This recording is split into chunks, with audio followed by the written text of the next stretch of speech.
এই পেশি শক্তির ব্যবহার আওয়ামী লীগের জন্মগত অভ্যাস, এমনটাই বলছেন রাজনীতিবিদরা। গোপালগঞ্জের ঘটনায় আইন শৃঙ্খলা বাহিনীর ভূমিকা নিয়েও প্রশ্ন তুলেছেন কেউ কেউ। আর অনেকেই বলছেন ফ্যাসিস্ট দলটির যে কোনো উত্থান রুখতে ঐক্যবদ্ধ থাকতে হবে সবাইকেই।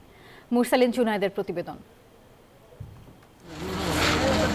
৫ আগস্টের পট পরিবর্তনের পর এই প্রথম প্রকাশ্যে আওয়ামী লীগ ও নিষিদ্ধ ছাত্রলীগ গোপালগঞ্জের দলীয় স্লোগানে সশস্ত্র উপস্থিতিতে তারা চালালো সহিংসতা।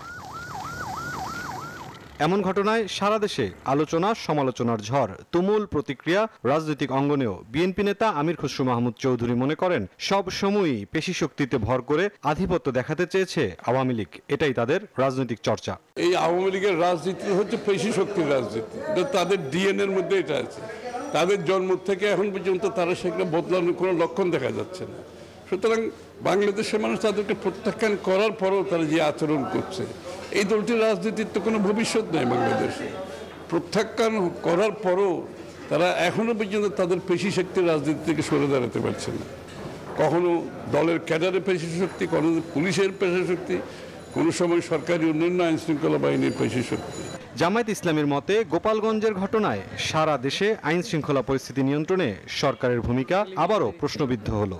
প্রশাসনের কাছে 10 দিন আগ থেকে গোয়েন্দা রিপোর্ট জমা হয়েছে এই সমাবেশকে কেন্দ্র করে সেখানে হামলা, সন্ত্রাস জাতীয় ঘটনা ঘটতে পারে। একটি সমাবেশের হামলা চলাকালে তাহলে প্রশাসনের ভূমিকা কি ছিল? বিশেষ করে পুলিশ প্রশাসন যে ভূমিকাটা রেখেছে, এতে জনগণ ক্ষুব্ধ এবং জনমনে প্রশ্ন, তাহলে কি এখনো ফ্যাসিবাদের দোসররাই জায়গায় জায়গায় প্রশাসনিক দায়িত্ব পালন করছে? এ প্রশ্ন কিন্তু উঠেছে। ফ্যাসিস্ট আওয়ামী লীগ ফের মাথাচাড়া দিতে চাইলে সব রাজনৈতিক দলই ঐক্যবদ্ধ হবে, এমন প্রত্যাশা এনসিপির এই নেতার। আমরা মনে করি বিএনপি, জামাত, এনসিপি, গণ অধিকার পরিষদ, এবি পার্টি সহ বাংলাদেশের যে রাজনৈতিক দলগুলো এখন আছে, আমাদের মধ্যে বিভিন্ন বিষয় মতনৈক্য হতে পারে, মত পার্থক্য হতে পারে, বাট আমরা মনে করি আমরা আওয়ামী লীগের প্রশ্নে আমরা সবাই এক এবং ঐক্যবদ্ধ।